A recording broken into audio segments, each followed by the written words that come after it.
Hello everyone, kain po tayo.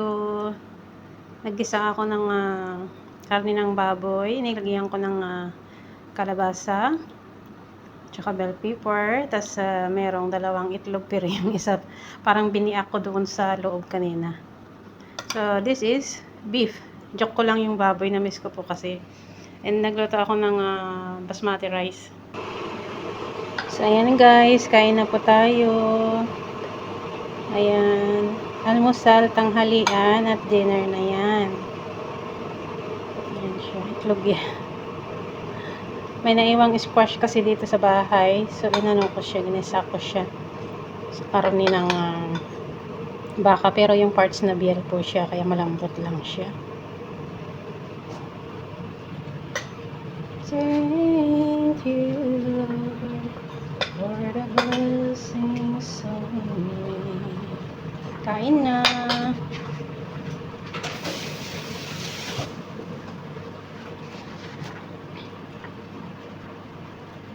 Thank you, God.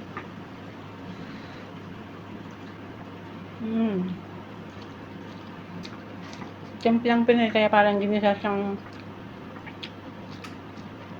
baboy na may gulay.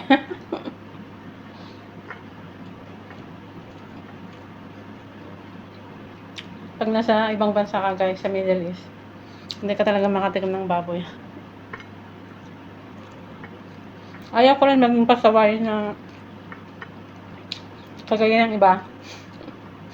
Kahit bawal, naghahanap sila ng mabilhan kasi may mga nakakalusot. May mga kaya bumibili sila. Kahit mahal. Bawal kasi dito.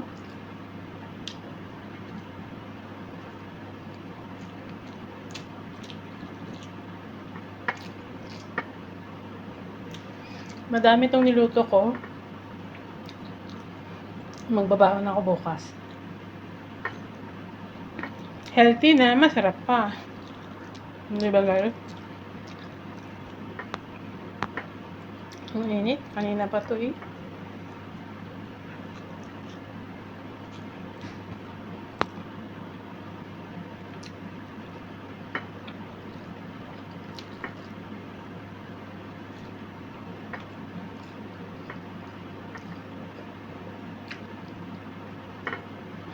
Itong organic eggs na to, ang hirap balatan. Sinisiran niya.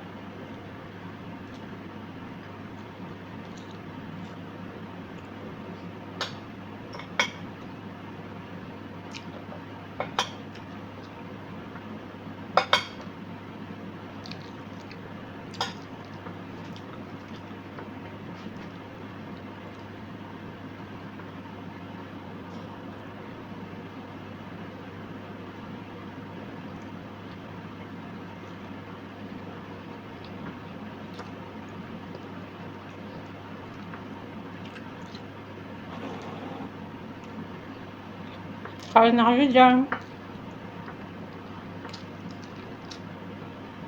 Masarap kumain pag timpla natin guys.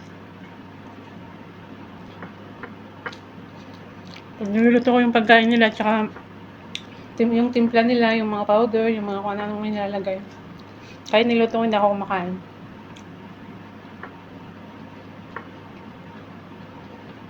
Naluluto ko po kasi yung sa akin. Libre po. Lahat to libre.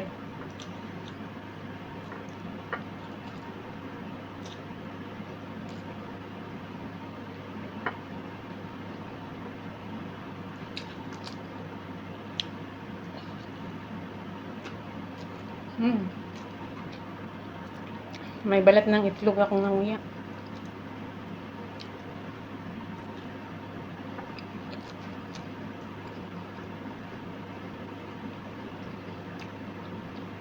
Ganito yung gusto ko sa meat na hiwa ng maliliit. Dito sa bahay, pag naghiwa ako sa kanila, parang size ng hamburger. Kung hindi, cubes na ang kapal, ang malaki.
Ang hirap magkamay. Right po kasi yung ginagamit ko. Kaliwete po ako. Pero sinasanay ko po yung ano ko, right ko. Kaya medyo ang hirap.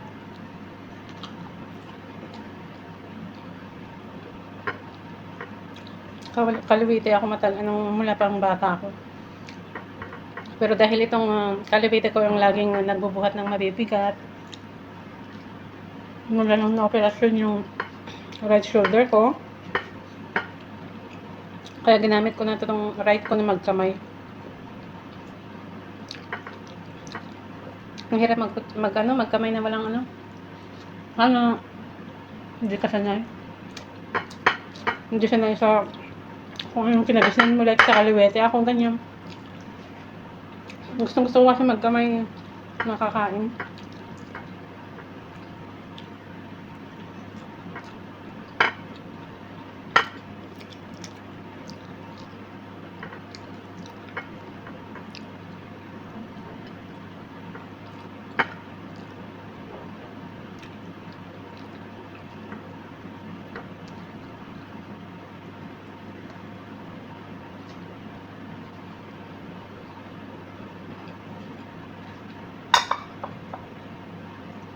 Kain na rin kayo dyan.